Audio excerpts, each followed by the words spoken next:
बोलिए श्री सद्गुरुदेव की जय। साहिब सत्य कबीर गुरु ज्ञान में सिरताज काशीदास बंदत चरण ज्ञान पोष्ट के काज। गुरु भक्ति कर देत है सकल पाप को नाश, जैसे चिनगी आग की परी पुरानी घास। ध्यान मूलम गुरु मूर्ति पूजा मूलम गुरु पदम, मंत्र मूलम गुरु वाक्यम मोक्ष मूलम गुरु कृपा। ज्ञान बढ़े गुणमान की संगत, ध्यान बढ़े तपसी संग की नहीं। मोह बढ़े परिवार की संगत, लोभ बढ़े धन में चित दीने। क्रोध बढ़े नर मूढ़ की संगति, काम बढ़े प्रिय के संग कीने। बुद्धि विवेक विचार बढ़े कवि, दीन सुसज्जन संगत की। संत गुरुजनों का कहना है कि जैसी संगत हो तैसी रंगत। मनुष्य जैसा संग करता है उसकी बुद्धि वैसी हो जाती है, उसके मन में वैसे ही विचार चलने लगते हैं। संगत का असर बहुत बुरा होता है। एक लड़का था, बहुत अच्छा विचारों का था। उसको जुकाम हो गया, खांसी हो गई। उसका एक मित्र था, वो शराबी था, शराब पीता था। उसने कहा, भाई हम आपको खांसी की दवाई देते हैं, आप ठीक हो जाओगे। ठीक है, दे दो। माने 3 ढक्कन सुबह शराब पिला दी, 3 ढक्कन दोपहर को और 3 ढक्कन शाम को। कुछ फायदा हुआ दूसरे दिन, फिर आधा कप। फिर क्या भैया, ये तो काढ़ा है, बहुत फायदा करता है शरीर के लिए, आधा आधा कप रोज ले लिया करो। रोज लेने लगा। फिर एक दिन आया, भैया आज तो दवा नहीं कि नहीं, उसके बगैर तो मुझे चैन नहीं पड़ता है। भैया वो काढ़ा मुझे दो। कि भैया वो काढ़ा नहीं है तो और क्या है? तो वो तो शराब है। अब तो उसे आदत पड़ गई, शराब पीना सीख गया। धन संपत्ति बर्बाद होने लगी। माता पिता को दुखाने सताने लगा। घर में बहुत बुरी बीमारी फैल गई। सद्गुरुदेव जी पुकार के समझाते हुए कहते हैं कि जब तक मनुष्य के अंदर सत्य का प्रकाश नहीं होगा, अपने आप को जीव नहीं जानेगा, तब तक भटका खाता ही रहेगा, दूसरे के चक्कर में फंसता रहेगा। ये चक्कर आजकल का नहीं है, ये फंसने फंसाने का अनादि काल से चला रहा है। सद्गुरु श्री कबीर साहब ने इस चक्कर से दूर करने का उपदेश दिया।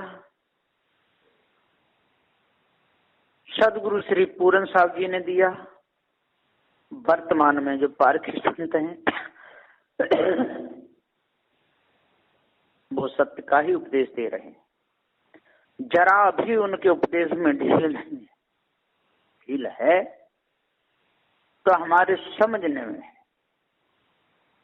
निर्णय सार में सद्गुरु श्री पूरन साहब जी कहे तुम बिना न मिटे हैं काल सुकृत, पाल परख प्रकाश हो। ये गुरुदेव, आपके बिना सत्य का बोध नहीं हो सकता है।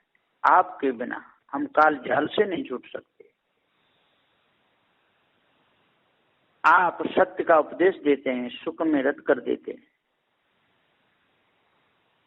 सुकृत, सुख स्वरूप चेतन जीव को जना देते हैं। जीव का ज्ञान जिसको हो गया, अपने आप का जिसको ज्ञान हो गया, पारक ज्ञान हो गया, वो सुख कभी दुख में नहीं बदलता। संसार के जितने भी सुख हैं ये सब दुख में बदल जाते हैं, लेकिन अपने आप का जिसको ज्ञान हो गया वो कभी दुख में नहीं बदलेगा। तुम बिना न मिटे हैं काल, काल का जाल आपके बगैर छूट नहीं सकता, मिट नहीं सकता। एक आप ही परखाने वाले हैं, पारक प्रकाशी हैं, बंदी छोर हैं। आपकी दया दृष्टि से सत्य ज्ञान पारक का बोध पाए बिना काल मन के फंदा कल्पना विषय जाल कदाप मिटकर नाश हो नहीं सकता है। और बाहर में काल बने हुए गुरबा लोग तथा स्त्रियों की खानी बानी के महाजाल से छूटना भी अत्यंत कठिन या दुष्कर हो गया है। सो आपकी कृपा प्रसाद पारक बोध पाए बिना वह काल जाल और किसी उपाय से नहीं मिटता है। आप ही एक समर्थ उसे मिटा करके हटाने वाले हो। हे प्रभु, आप बड़े दयालु हो और सुकृत, शुभ संस्कारी, पुण्यमान, धर्मात्मा, जिसने शुभ कर्म किया है और कल्याण मार्ग में लगने वाले शरणागत नर जीव को सब प्रकार से पालन पोषण रक्षण कर सत्य बोध देकर उसके हृदय में पारक का प्रकाश कर देने वाले हो। आपका पारक प्रकाश उदय होने से जन्म जन्मांतर का तम अविद्या अज्ञान आसक्ति रूप अंधकार तुरंत ध्वंस हो जाता है, जिससे सुकृत रूप हंस जीवों की अच्छी तरह से स्थिति प्रतिपालन हो जाता है। सदगुरु साहेब पारक बोध के प्रकाशी आप आदि गुरु हो। हे गुरुदेव, आपके बिना दूसरा कोई दिखता ही नहीं। जमापद जमापद जीव बतलाया, खर्च सारा ही समझाया। जमापद चेतन जीव को आपने लिखा दिया, खर्च क्या होता है ये भी बता दिया। यदि आप पारक ज्ञान नहीं कराते तो आज क्या होता। आज हम लोगों की तो आंखों पर पट्टी बंधी रहती है, पत्थरों की मूर्ति पे घंटा हिलाते रहते, डोलते रहते। आपने बहुत अच्छा किया, दया करी। क्या करो मैं स्तुति आज सदगुरु, कियो बहुत उपकार हो। तुम बंदी छोर कबीर साहिब में किया भव भार हो। अब किस रूप से आपकी स्तुति करूं, वंदना करूं। आपने बहुत बड़ा उपकार किया। सदगुरुदेव, आज वर्तमान का मनुष्य जन्म पाकर मेरा बड़ा भाग्य खुला, जिससे मैं आपका शरणागत हुआ। आप मेरा बहुत बड़ा भारी उपकार किए हैं, उसके समतुल्य में मैं आपकी स्थिति प्रकट करके कहने में भी असमर्थ हूं, क्योंकि कोई भी उपमा आपके लिए उपयुक्त हो ऐसा मुझे दिखाई नहीं देता है। कहा है, गुरु उपमा क्या दीजिए, पटतर नाही कोई, पलक पलक करूं बंदगी, छिन छिन निरखूं सोई। इसलिए आज मैं आपकी क्या स्तुति करूं, कौन से शब्द विनय गुणानुवाद करने में लाऊं। गुरु महिमा की विशेषता, प्रशंसा, धन्यवाद को कथन करके स्तुति रूप में मैं पूरा तो क्या कर सकता हूं। हाँ, थोड़ा थोड़ा अधूरा टूटी फूटी भाषा में गुणानुवाद जरूर कर सकता हूं, कर लेता हूं।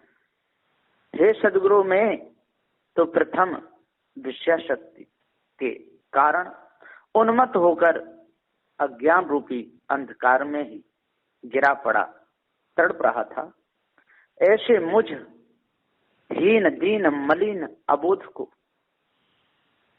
महान दृष्टि करके आप अपनी शरण में लेकर रक्षा करके मुझे बचाए। नित्य सत्य अखंड एक रस पारक स्वरूप का बोध देकर मुझे स्थिर सुखी कर दिए।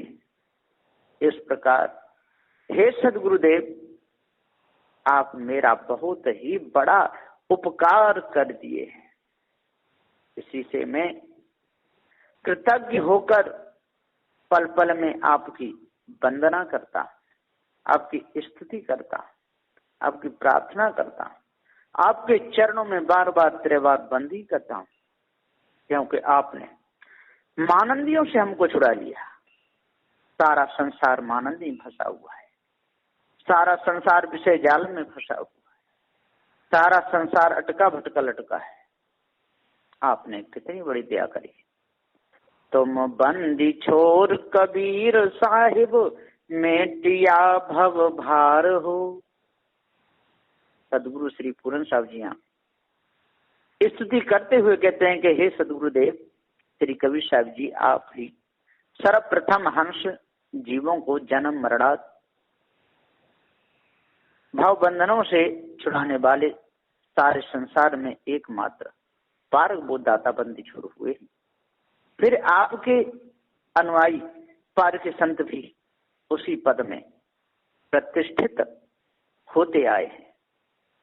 काया में सर्व माया मोहाद समस्त विकारों को जीते हुए सर्वश्रेष्ठ ज्ञान श्रोमणी साधुओं में सिरमौर, कायावीर, धीर, गंभीर, स्थिर, जीवन मुक्त श्री कबीर साहब जी तथा सद उपदेश देने वाले पारकी संत आप सब यथार्थ बंदी छोड़ हुए हैं। और अभी हमें बोधदाता हे सदगुरुदेव, आप भी वैसे ही हैं। आप कृपा करके मेरा भी भव भार मिटा दीजिए, अर्थात भव खानी बानी आदि आवागमन के कारण तरंग बहुत उठती हैं, विस्तृत भवसागर इसी के भार कठिन बोझा विषयानंद से लेकर ब्रह्मानंद तक की अहंता ममता जड़ाध्यास के महाभार में मैं दबा पड़ा था। सो उस भार को आप हटा करके पारक बोध देकर अध्यास को मेट दिए हैं। ऐसे भवहारी भवभार निवारी जीवन हितकारी आप श्री कबीर साहब जी हुए। तथा हे पारखी सदगुरु, आप भी मेरे हो सदगुण संयुक्त सदगुरु हैं।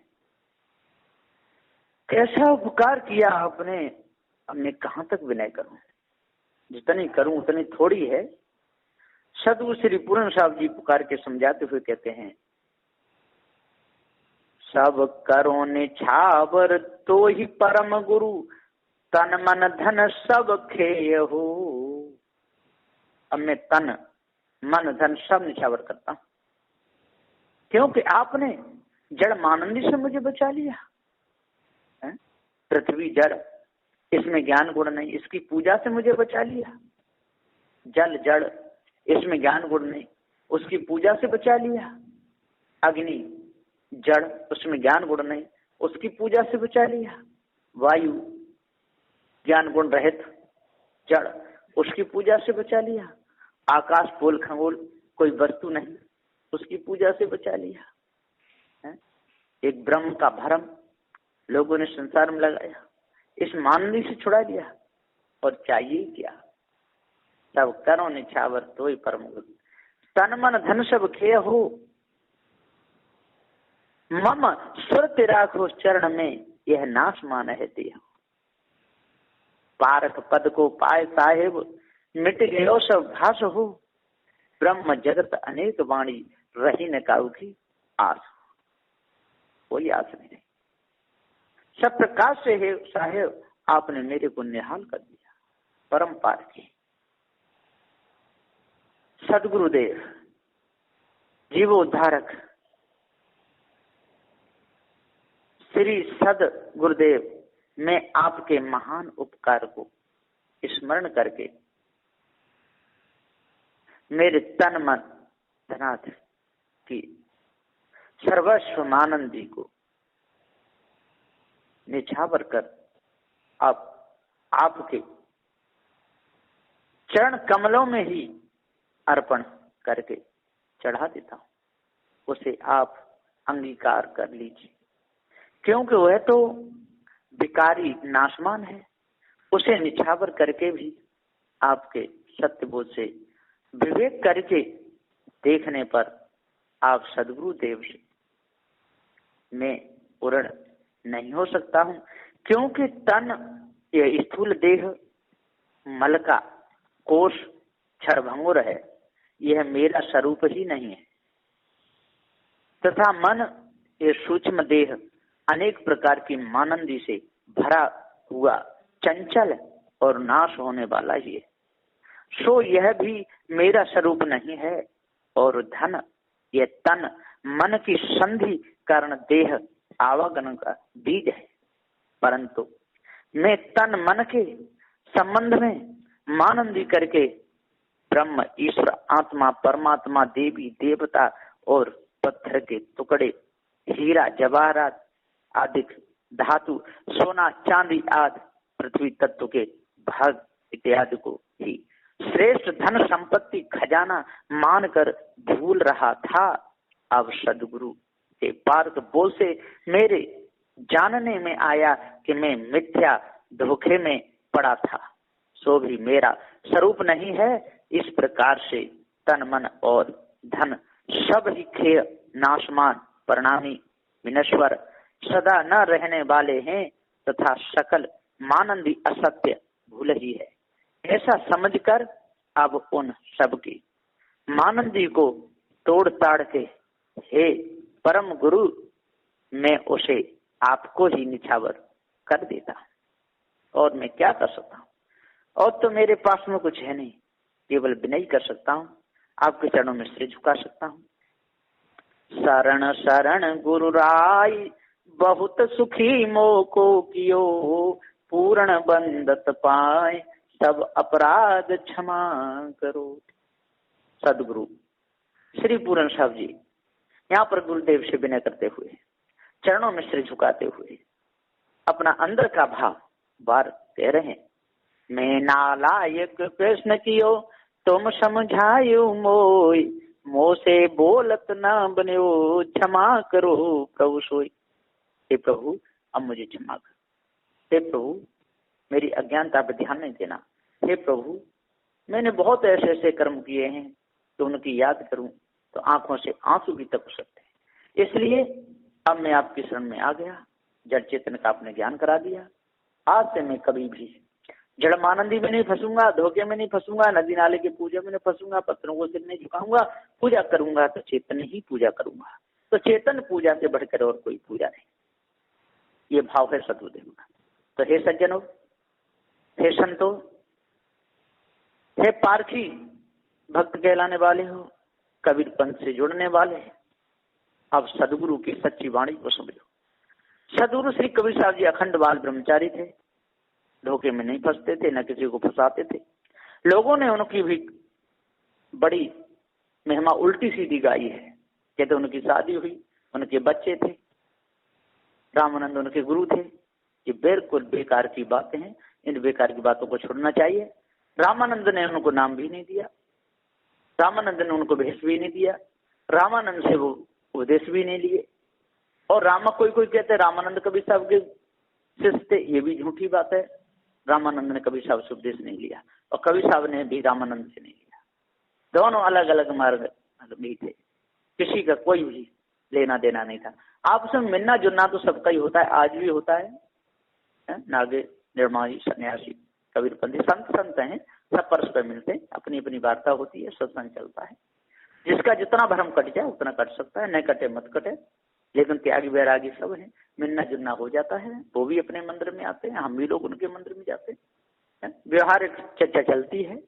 लेकिन सिद्धांत जहाँ पर आगे आता है का निर्णय ही काम आएगा। इसलिए चेतन जीव सत्य है, अजर अमर अखंड है, नित्य स्वयं स्वरूप है। अपने आप को जानना चाहिए, अष्ट महासर्ग को धारण करना चाहिए, तब पूर्ण शांति मिलेगी। बस इन्हीं वचनों के साथ में मैं अपनी वाणी को विराम देता हूँ। बोलिए श्री सद्गुरुदेव की जय।